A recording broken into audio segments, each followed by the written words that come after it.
네, 안녕하세요. 일거기 정석 김용환입니다. 이번 시간에 할 강의는 11강 상대론적 원리예요. 어, 뭔 내용을 배울 거냐면 특수상대성 이론이라는 거와 일반 상대성 이론을 배울게요. 이 내용은 진짜 어렵거든요. 그러니까 이해하기가 되게 어려워요. 계산이 어렵다기보다는. 그러니까 한 번에 이해한다는 생각보다는 그냥 여러 번 보면서 익숙해지고 그래서 이해하는 게 좋을 것 같아요. 네, 바로 강의를 해보겠습니다. 네. 일단은 어, 상대성 이론이라는 것이 뭐냐면 어, 간단하게 말해서 시간이 이제 공간에 대해서 상대적이라는 거예요. 시간은 절대적으로 똑같이 흐르지 않고 공간에 대해서 상대적이다. 또 다르게 말하면은 시간과 공간에 엮여 있다. 이런 식으로 말을 할 수가 있거든요. 이게 잘 이해가 안 될 것 같은데 일단은 이제 뭔가 공간에 따라서 시간이 변하겠구나. 그 정도만 알아주시면 될 것 같아요. 자, 그리고 또 알아야 되는 게 관성계와 비관성계라는 걸 알아야 돼요. 관성계라는 것은 이제 어, 힘이 없으면은 가속을 하지 않는 그런 계를 말하는 거예요. 그러니까 그냥 어, 어, 일반적인 상황을 말하는 거겠죠. 내가 정지를 해 있고 그냥 정지를 해 있다고 생각을 하면 좋을 것 같아요. 아니면 등속도로 운동을 하거나 그런 상황을 그런 상황을 이제 관성계라고 부르는 거예요. 그리고 비관성계는 이제 관성력이 작용을 하기 때문에 힘을 받지 않아도 가속을 하는 그런 계를 말하는 건데, 어, 이제 이 예시를 한번 보시면은 지금 버스가 지금 A의 가속도로 운동을 하고 있죠. 그러면은 이런 식으로 손잡이가 이렇게 옆으로 기울어질 거예요. 어, 그거를 보시면은 지금 얘는 이제 가속을 하고 있잖아요. 그러니까 얘 안쪽은 비관성계일 거예요. 그러니까 바깥쪽에서 보면은 얘는 이제 정지해 있으니까 관성계잖아요. 얘와 관찰을 했을 때는 mg와 t라는 힘이 동시에 작용을 해서 전체 힘을 이 방향으로 만들겠죠. 근데 이 안쪽에 있는 애가 해석을 하면은 비관성계에서 해석을 하는 거잖아요. 그러니까 관성력이 작용을 하는 거예요. 비관성계에서는. 관성력이라는 것은 이제 가상의 힘인데 만약에 어, 여기에서 이거와 이 두 힘밖에 없다면은 얘는 그냥 앞으로 막 갈라 하겠죠. 근데 왜 여기에 정지해 있느냐? 그것은 바로 관성력이 작용을 하기 때문이에요. 관성력이 뒤쪽으로 작용을 하니까 힘의 평형 때문에 이렇게 정지해 있는 겁니다. 가상의 힘이 작용을 하는 거죠. 네, 이렇게 관성계와 비관성계에 대해서도 알아봤고요. 자, 이제 특수상대성 이론, 이제 상대성 이론은 이제 특수상대성 이론과 일반상대성 이론으로 나누어져 있거든요. 얘가 좀 더 쉬운 버전이고요. 얘가 이제 일반화된 버전이죠. 특수상대성 이론이라는 것은 이제 관성계에 대한 시공간의 관계를 말하는 거고, 일반상대성 이론은 비관성계에 대한 관계를 말하는 거죠. 네, 그래서 특수상대성 이론부터 한번 가봅시다. 특수상대성 이론은 아인슈타인이라는 과학자가 이제 이론을 세웠죠. 근데 이제 특수상대성 이론이 생기기 전에는 어떤 이론이 받아들여지고 있었냐면 갈릴레이의 상대성 원리라는 게 받아졌어요. 이게 뭐냐면은 이제 모든 관성계가 동일한 물리 법칙을 적용받는다라는 건데 이게 뭔 소리냐면은 이제 쉽게 말해서 F는 ma라는 식은 모든 관성계에서 똑같이 적용이 된다라는 거예요. 네. 그래서 어, 관성계에서는 속도는 이제 다르게 측정이 될 수 있지만 가속도는 어느 계에서 관측을 하더라도 동일하게 측정이 되는 거예요. 여기 보시면은 이제 어떤 트럭 위에서 사람이 공을 던진다고 생각을 해볼게요. 그러면은 얘는 이제 중력을 받아서 가속도 G가 생길 거고, 그다음에 연직으로 상방 운동을 했다가 그냥 자유낙하 운동으로 떨어지겠죠. 근데 만약에 얘 밖에 있는 애가 관측을 한다면은 어, 얘 또한 중력을 받아서 이 물체가 가속도 G를 형성을 하고 그래서 포물선 운동을 이렇게 한다고 보겠죠. 왜냐하면 얘 자체가 움직이고 있잖아요. 그러니까 포물선 운동을 한다고 생각을 하겠죠. 그러니까 속도는 다르게 측정이 될 수 있지만 얘는 이제 수평 속도만 아니, 수직 속도만 측정이 됐는데 얘는 이렇게 얘 같은 경우에는 이 밖에 있는 관찰자 같은 경우에는 수평 속도도 측정을 하고 있죠. 그래서 속도는 다르게 측정이 될 수 있으나 가속도는 동일하게 적용이 된다는 거예요. 만약에 얘가 비관성계라서 가속을 하고 있다라고 생각을 하면은 얘가 측정하는 가속도는 g인데, 얘가 측정하는 가속도는 관성력이 포함이 되겠죠. 그래서 뭐 전체 가속도 방향이 이렇게 될 것 같아요. 네, 그렇고요. 그래서 이제 이렇게 동일한 물리 법칙이 적용이 되는 게 바로 상대성 원리인데, 그래서 속도가 다르게 측정이 된다 했잖아요. 이거는 이제 상대 속도를 적용을 해서 이제 그 속도를 구하는 거예요. 상대 속도는 여러분이 아마 배우셨을 것 같은데, 어, 이러한 상황에서 음, 얘가 B 물체고 얘가 A 물체라 했을 때 A가 관측한 B의 속도는 이제 VB-VA겠죠. 네, 이런 식으로 상대 속도 공식을 통해서 속도를 어떠한 계에서 측정하는 속도를 구하죠. 네, 이렇게 아인슈타인의 특수 상대성 원리가 등장하기 전에는 갈릴레이의 상대성 원리가 진리로 받아들여지고 있었습니다. 그리고 또한 광속 불변의 법칙도 진리로 받아들여지고는 있었죠. 이거를 깨기 위해서 실험을 많이 했었긴 한데, 진리로 받아들여지고는 있었어요. 근데, 그래서 이 이제 광속 불변이 아니다를 증명하기 위해서 마이컬슨과 몰리라는 사람이 실험을 했어요. 무슨 실험을 했냐면은, 이제 빛의 매질이 있을까라는 실험을 했는데, 만약에 빛의 매질이 있다면은, 이제, 어, 매질의 이동 방향에 따라서 빛의 속도가 달라지겠죠. 매질이 이렇게 이동하고 있는데 빛의 방향이 이 방향이라면 빛은 더 빠를 거고 빛의 방향이 이 방향이라면 좀 느리게 이동을 하겠죠. 그래서 그 속도의 차이를 관측하고자 실험을 했습니다. 어떠한 실험을 했냐면은 레이저가 이렇게 쏘는데 레이저를 쏘면은 이제 반투명 거울이 45도로 이렇게 있어요. 그러면은 절반은 이렇게 반사를 하고요. 절반은 투과를 하겠죠. 그래서 다시 돌아옵니다. 똑같은 거리를 돌아옵니다. 그 다음에 어 그러면 이제 반투명 거울에 의해서 여, 어, 여기서 돌아오는 빛과 여기서 다시 이렇게 돌아와서 다시 반사되는 빛이 있겠죠. 근데 L1과 L2가 같다면은 어 만약에 빛의 매질이 없다면은 이 스크린에 동시에 도착을 할 거예요. 근데 만약에 빛의 매질이 있다면은 어 매질의 방향에 따라서 어 여기서 이 경로를 타고 가는 빛과 이 경로가 타고 가는 빛은 이제 다르게 도착을 하겠죠. 네. 그래서 이제 마이클슨과 물리는 이 실험 장치를 이렇게 회전시켜 가면서 그런 식으로 실험을 했다고 합니다. 그런데 이제 이 스크린에서 이 시간 차이를 전혀 발견하지를 못했어요. 그래서 이제 실패한 실험이라고 할 수 있겠죠. 그러나 이것은 이제 광속이 불변하다는 것의 증거가 되었어요. 그래서 어, 이렇게 이제 어, 과학자들이 그 당시에 어떻게 이론을 전개해 나갔냐면 이제 갈릴레이의 상대성 원리에 따르면은 이제 관측하는 사람에 따라서 빛의 속도가 달라야 돼요. 근데 이제 광속이 불변하다라는 이러한 조건이 있다면 이제 그 상충되는 그러한 이론이죠. 상충되는 이론. 그래서 과학자들은 대부분 얘가 맞거나 아니면 얘가 맞거나라고 이제 생각을 했죠. 그래서 대부분 이게 이제 틀렸다는 걸 증명하기 위해서 실험을 했었어요. 근데 아인슈타인 같은 경우에는 이 둘 다 맞다라고 생각을 했어요. 그래서 그 둘 다 맞다라고 생각을 한 이론이 바로 특수상대성 이론입니다. 그래서 이 특수상대성 이론은 이렇게 상대성 원리와 광속불변의 원리가 상충되는 그러한 거를 이제 보완한, 보완하는 그런 이론이죠. 근데 진짜 어려워요. 네. 그래서 한번 봅시다. 이 특수상대성 이론이라는 것을 알기 전에 사건이라는 것이 뭔지 알아야 돼요. 사건이라는 것은 이제 어떤 특정 위치, 특정 시간에서 일어나는, 발생하는 일을 말하는데, 보시면은, 여기서 이제 이렇게 3차원 좌표계가 있죠. 3차원 좌표계가 이렇게 있죠. 그래서 이 3차원 좌표계에서, 어, x1, y1, z1이라는 위치에서 시간 t에 어떤 폭발이 발생해요. 그리고 얘가 관측했을 때 똑같은 시간에서, x2, y2, z2라는 위치에서 또 다른 폭발이 발생해요. 그래서 얘가 관측했을 때는 이 두 사건은 동시에 일어나는 거죠. 맞죠? t라는 시간대에 일어나니까. 근데 만약에 이 우주선에 타고 있는 다른 사람이 관측을 하잖아요.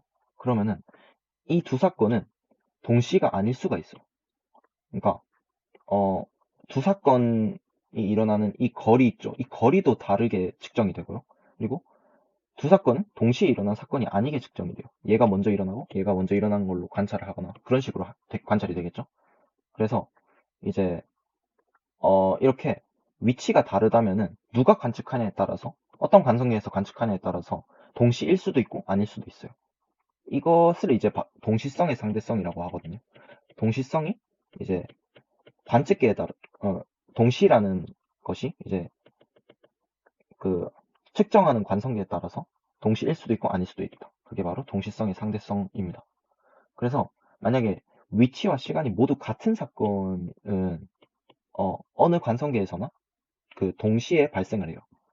그래서 이거를 이제 절대 동시라고 하거든요. 만약에 어, 여기서 폭발이 일어나는 사건이 얘랑 똑같은 1번 사건이랑 2번 사건이랑 했을 때 1번 사건이랑 2번 사건이 이 위치에서 동시에 발생했다고 하잖아요. 그럼 얘가 관측을 해도 동시에 그 발생한 걸로 관측이 됩니다. 그래서 그러한 현상을 바로 절대 동시라고 하고, 그렇지 않은 동시, 바로 이렇게 위치가 다른 동시는 상대 동시라 하죠. 네. 그래서 이렇게 상대 동시 상황에서는 동시성의 상대성이라는 현상이 발생한다. 라는 것을 이해해 주시면 될 것 같습니다. 네. 그리고 이제 이 특수상대성 이론, 여기 특수상대성 이론이죠. 특수상대성 이론에서 발생하는 현상을 살펴볼게요. 일단 첫 번째로 시간지연이라는 현상이 발생해요. 시간지연이라는 것은 이제 보시면은 여기 우주선이 있죠. 그리고 우주선 밖에 있는 사람과 안에 있는 사람이 있습니다. 근데 이 밖에 있는 사람이 안에 있는 사람을 관측을 하면은 시간지연이라는 현상이 일어나서 이 안에 있는 사람이 슬로우 모션처럼 움직이게 보여요. 어떤 거냐면 얘한테 시계를 두잖아요. 그러면은 얘가 이 시계를 보잖아요. 그러면 얘는 이 시계는 째깍째깍째깍 이렇게 빠르게 시간이 흐르는데 얘가 만약에 이 시계를 본다라고 하면은 째깍 째깍 째깍 이렇게 느리게 가는 거죠. 시간 지연이 일어나는 거예요. 네. 그리고 똑같이 얘가 얘를 보잖아요. 그럼 뭐 정상적으로 째깍째깍 째깍 빠르게 가요. 근데 얘가 만약에 또 이거를 보잖아요. 그러면은 얘 입장에서는 이 밖에 있는 사람이 이렇게 운동을 하는 거잖아요. 그러니까 느리게 째깍 째깍 째깍 이렇게 흐르는 겁니다. 그래서 또 다른 관점에서 생각을 하면은 어떤 사건이라는 게 있잖아요. 사건이라는 게 있는데 얘가 관측을 하잖아요. 그러면은 시간 간격이 어, 이렇게 된다 쳐봅시다. 얘가 1초예요. 근데 얘가 이제 얘가 봤을 때는 얘가 그 바깥쪽에 있는 사람이 안쪽에 있는 사람의 시간대를 보잖아요. 그러면 이렇게 시간 지연이 일어나서 이렇게 1초라는 간격이 굉장히 느리게 측정이 돼요. 그래서 시간 간격이 팽창이 되죠. 그래서 시간 팽창이라고도 부르고 시간 지연이라고도 불러요. 시간 간격이 이제 팽창이 된다. 관측을 했을 때. 네. 뭐 이런 식으로 이제 다양한 관점에서 시간 지연이라는 현상을 볼 수 있습니다. 그래서 이 시간 지연이라는 현상을 한번 유도를 해볼게요. 자, 가장 중요한 것은 두 사건 시간 지연을 유도를 하려면은 일단은 어떤 두 사건이 있을 때 그 두 사건을 보는 두 관성계에서 그 시간이 어떻게 측정이 되는지를 보면 되거든요. 그래서 그 두 사건 사이에 고유 시간을 잡는 게 가장 중요합니다. 고유 시간이라는 것이 뭐냐면은 그냥 이름만 봤을 때는 이제 여러분이 이름만 보고 어떤 건지 이해를 해주셔야 되는데 고유한 시간이잖아요. 그러면은 어, 어떤 관성계마다 측정되는 그런 시간이 다를 텐데 가장 고유하다고 생각되는 그런 시간은 어떤 시간인가요? 바로 그 어, 한 위치에서 두 사건이 일어날 때의 시간 간격이라고 합니다. 말이 제대로 이해가 될지 않을 수 있는데 예시를 한번 봅시다. 네, 이 예시를 보면서 유도도 할 거예요. 자, 보시면은 지금 이렇게 우주선에서 빛이 이렇게 위로 갔다가 반사돼서 이렇게 돌아오는 그러한 사건이 있습니다. 그래서 이렇게 빛이 나오는 사건을 A 사건, 빛이 나오는 사건을 A 사건, 그리고 빛이 다시 바닥에 도착하는 사건은 B 사건이라고 해볼게요. 그러면은 얘가 봤을 때는 빛은 A 사건은 여기서 B 사건도 여기서 일어나죠. 똑같은 위치에서 일어나잖아요. 그러니까 한 위치에서 두 사건이 일어날 때의 시간 간격이 고유 시간이잖아요. 그러니까 이 우주선 안에 있는 사람이 관측한 A, B 사이의 시간 간격 델타 t는 고유 시간이에요. 고유 시간. 근데 만약에 우주선 밖에 있는 사람이 관측을 하잖아요. 그러면은 이거 지우고 한번 볼게요. 자, 지우고 우주선이 이렇게 V라는 속도로 이동을 하면서 A 사건과 B 사건이 일어나잖아요. 근데 얘가 봤을 때는 A 사건은 여기서 일어나고 B 사건은 여기서 일어나는데 명백히 다른 위치죠. 그러니까 얘가 관측한 시간은 또 뭔가 팽창이 된 시간일 거예요. 시간 팽창이 일어나서 그러면은 그 시간을 한번 비교를 해볼게요. 보시면은 이제 고유 시간에 대해서는 이해가 되시겠죠?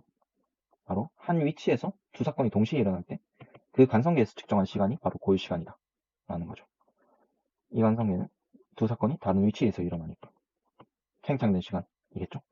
그래서 이 전체 진행되는 시간은 얘가 관측했을 때 진행되는 시간은 2 델타 t라고 생각을 해볼게요. 그러면 여기까지는 델타 t만큼의 시간이 지나겠죠. 여기 길이를 L이라고 해볼게요. 여기도 L이죠. 그러면은 이 길이는 뭘까요? 피타고라스 정리에 의해서 L제곱 플러스 델타 t의 제곱이 되겠죠. 그리고 고유 시간을 보통 델타 t 제로라고 표현을 하거든요. 얘가 관측한 시간은 델타 t 제로예요. 그래서 두 개씩을 한번 써볼게요. 그러면은 빛의 속도는 광속 불변의 원리에 의해서 일정하잖아요. 그러니까 고유 시간 t 제로라는 것은 어떤 c의 속도로 이렇게 지금은 2L을 가는 상황인데 지금 절반만 보기로 했죠. 이렇게 가는 상황. 절반만 보기로 했으니까 고유 시간은 C분의 L일 거예요. 그래서 고유 시간 T0는 C분의 L 해서 L이라는 것은 CT0입니다. 근데 팽창된 시간이라는 것은 계산을 어떻게 하냐면은 자, 빛의 경로는 지금 거리가 루트 L 제곱 플러스 델타 T 제곱이죠. 그래서 그 거리를 C라는 속도로 가니까 L제곱 플러스 델타 T제곱에 C 이런 식으로 표현이 되겠죠. 근데 지금 얘를 여기다 대입을 해주면은 어떻게 되냐면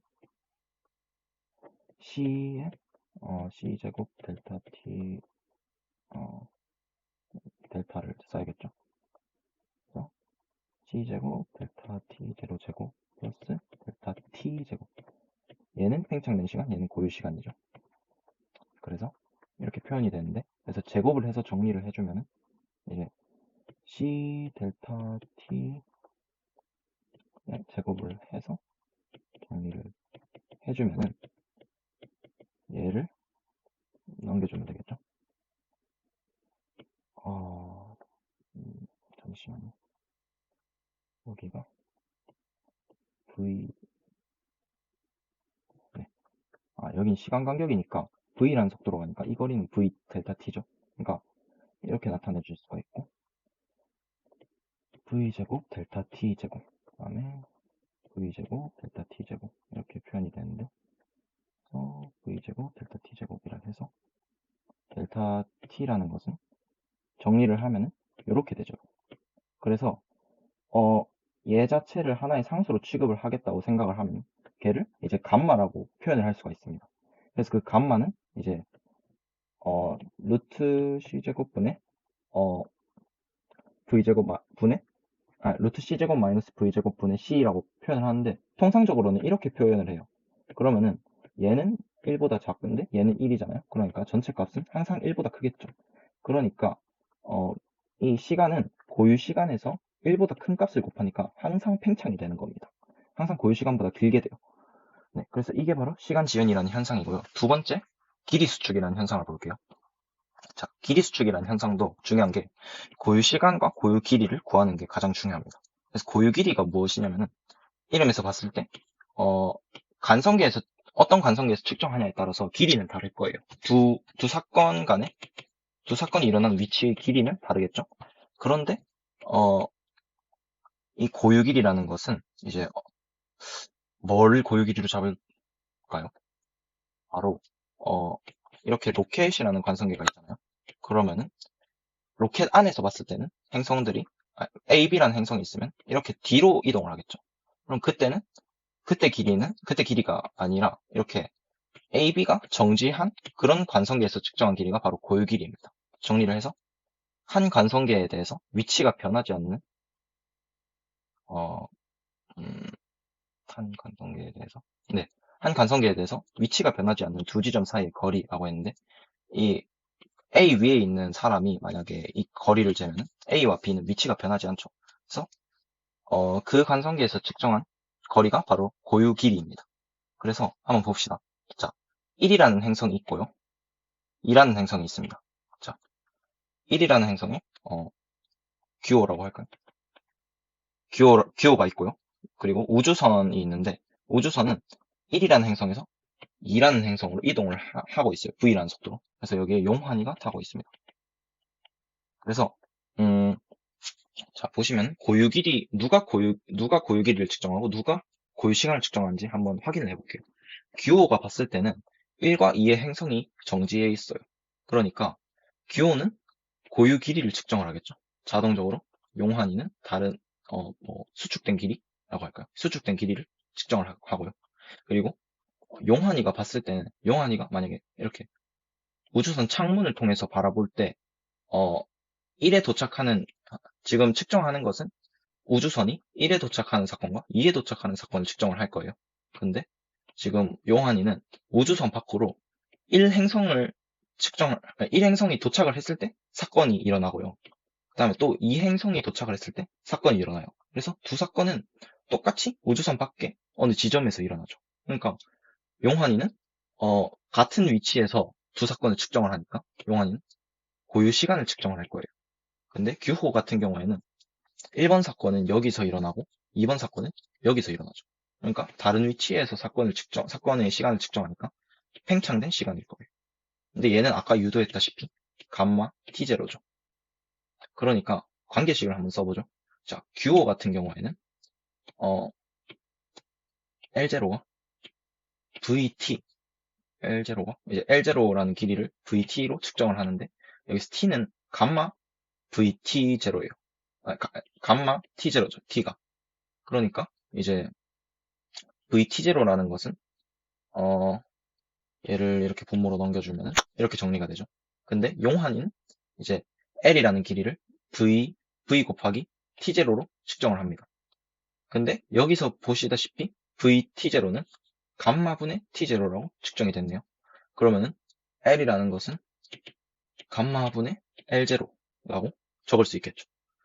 보시면은 시간 지연 같은 경우에는 이렇게 고유 시간에다가 감마를 곱해서 팽창된 시간을 구해줬는데 그에 반해서 여기에서는 고유 길이에다가 감마를 나눠줘서 길이를 구합니다. 근데 감마는 아까 1보다 크다고 했죠, 항상. 그러니까 이제 L은 항상 1보다 이 원래 길이보다 작아지는 겁니다. 그래서 수축이 일어나는 거죠. 네. 이렇게 두 가지 정리해 볼까요? 첫 번째, 시간 지연이라는 것은 팽창된 시간은 감마 T0이다. 두 번째, 어, 수축된 길이는 감마분의 L0이다. 이렇게 두 가지를 정리할 수 있습니다. 그리고 세 번째는 질량과 에너지가 등가된다라는 그런 그런 현상인데, 이거는 이제 뭐, 여러분이 제일 가장 많이 알려진 과학식이라고 할 수 있을 것 같은데, 뭐, 이러한 식이 있는데, 이건 다음 시간에 자세히 다루도록 하고, 이렇게 특수상대성 이론의 현상을 정리해 봤습니다. 그래서 한번 예시를 볼까요? 뮤온이란 입자가 있어요. 근데 이 뮤온이란 입자가 굉장히 빠르지만 수명이 매우 짧아요. 거의 광속에 가깝거든요. 이렇게 됐었나? 그렇게 되는데, C가 이제 광속이죠. 네. 어쨌든. 그래서 얘는 이제 이론상 원래 갈릴레이 그 역학에서는 얘가 뮤온이 절대 지구에 도달을 하지 못해요. 왜냐하면 수명이 매우 짧기 때문에. 근데 실제로 지구에서 발견이 돼요. 이게 왜 그럴까라고 설명을 하려면은 이제 그 특수상대성 이론을 이용해서 설명을 해야 돼요. 지구에 있는 관측자가 보잖아요. 그러면은 뮤온은 매우 빠르게 움직이니까 얘는 시간 팽창이 일어나죠. 그러니까 얘가 뮤온이 달고 있는 시계를 보잖아요. 그럼 진짜 느리게 가는 거예요, 시간이. 그러니까 원래 묘원의 수명보다 더 연장된 시간 동안 묘원이 떨어지겠죠. 근데 이제 그렇기 때문에 더 연장된 시간 동안 떨어지기 때문에 원래에서 여기에서 죽었어야 되는데 더 오래 운동을 하면서 여기 지구에서까지 발견이 되는 거죠. 그리고 묘원을 타고 있는 그런 사람이 본다고 해보죠. 그러면은 원래 같으면 지구가 이렇게 멀어야 되잖아요. 근데 묘원이 관측을 하면은 이 길이 이 길이가 길이 수축이 일어나요. 그래서 지구가 매우 가깝게 느껴져요. 묘원 입장에서 봤을 때는. 그래서 묘원은 이제 조금만 이동을 해도 이렇게 지구에 도달을 할 수가 있죠. 네. 그래서 이제 묘원이 지구에서 발견이 된다라는 거죠. 자, 이제 일반 상대성 이론을 한번 살펴봅시다. 근데 물투 수준에서는 일반 상대성 이론은 굉장히 간단하게 다루거든요. 그래서 그 점을 알아주시면 될 것 같고요. 일반 상대성 이론이라는 것은 비관성계에서 적용되는 시공간 관계인데 이것도 아까 특수상대성 이론처럼 두 가지 기본 원리를 그 바탕으로 하고 있습니다.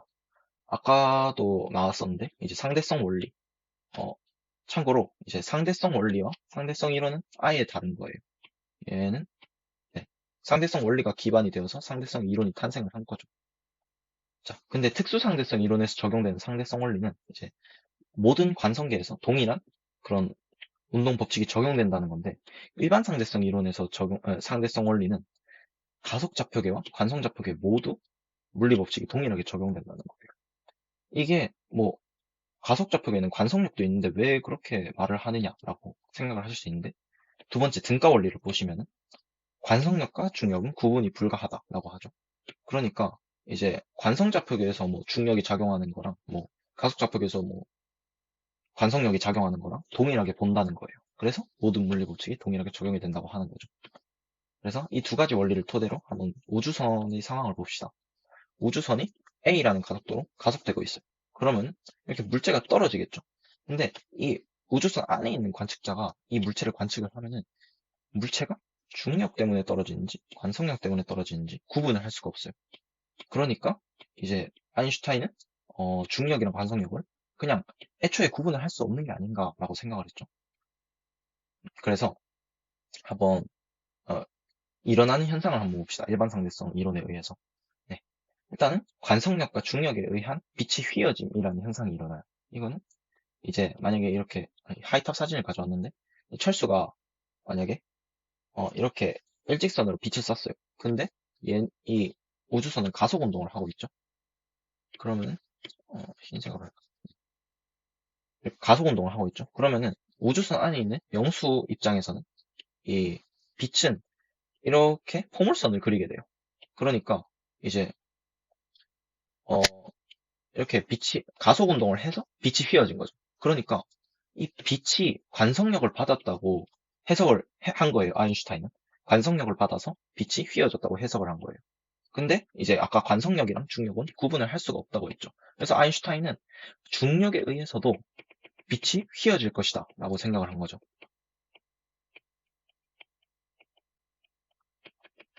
그래서 실제로 그 중력에 의한 빛의 휘어짐 때문에 이제 중력 렌즈 현상이 일어나기도 하죠. 어, 중력 렌즈 현상은 잘 기억이 안, 어쨌든, 만약에 이렇게 태양이 있잖아요. 근데, 이렇게 지구에서 들어오는 빛을 봐요. 그래서 지구에서 들어온 이 방향으로 빛이 들어왔잖아요. 그러면은 지구는 이 위치에 이제 어떤 별이 있겠구나라고 관측을 하는 거죠. 만약에 이 방향으로 빛이 들어왔다면.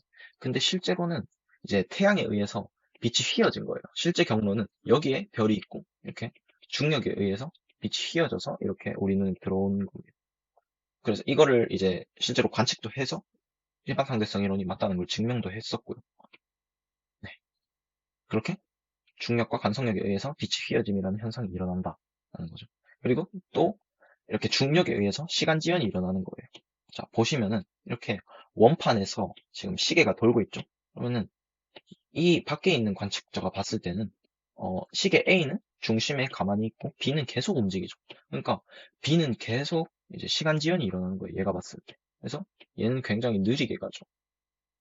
그에 반해서 얘는 굉장히 빨리 가고요. 근데 내가 만약에 이 안쪽에 있는 관찰자가 본다. 시계 A 근처에 있는. 그러면은, 어, 이렇게 원판에 의해서 같이 돌고 있잖아요. 그러니까 B와 A가 모두 정지해 있다고 보여지는 거예요. 얘 입장에서. 근데 지금 B의 시간은 얘가 관측한 것처럼 느리게 가야겠죠. 그러니까 얘가 느리게 가는데, 근데 지금 이유가 없잖아요. 왜 그럴까 생각을 했더니, 이제 관성력이 작용을 하는데 이 관성력 자체가 시간 지연을 만들겠구나라고 아인슈타인이 생각을 한 거죠. 그래서 근데 이 그 원심력 때문에 이제 시간 지연이 일어나겠구나라고 생각을 했는데 원심력은 관성력의 일종이잖아요. 그러니까 이 중력에 의해서 시간 지연이 일어나겠구나라고 생각을 할 수 있는 거죠. 그래서 그 여러분 인터스텔라 보셨나요? 인터스텔라. 그 인터스텔라 보시면은 이 아빠인 쿠퍼가 있고 딸인 머피가 있죠. 머피. 근데 쿠퍼가 이제 블랙홀 근처를 여행을 갔다 왔는데 머피는 아빠의 나이만큼 늙었어요. 그게 왜 그런 현상이 일어났냐면은 쿠퍼가 블랙홀 근처에 있으면은 시간 지연이 일어나면서 어 머피가 봤을 때 쿠퍼는 슬로우 모션으로 움직이죠. 그에 반해서 쿠퍼는 머피를 보면은 이제 어 굉장히 빠르게 빨리 감기처럼 이렇게 움직이겠죠. 그러면 머피는 30년을 30살을 더 먹을 때 쿠퍼는 1일이 지난 거죠. 그러한 현상이 이제 인터스텔라에서 나타나거든요. 그래서 뭐 인터스텔라도 굉장히 과학적 고증을 잘 지킨 그런 영화예요. 그래서 이거 되게 재밌어요. 나중에 안 보셨으면 꼭 보시기 바랍니다.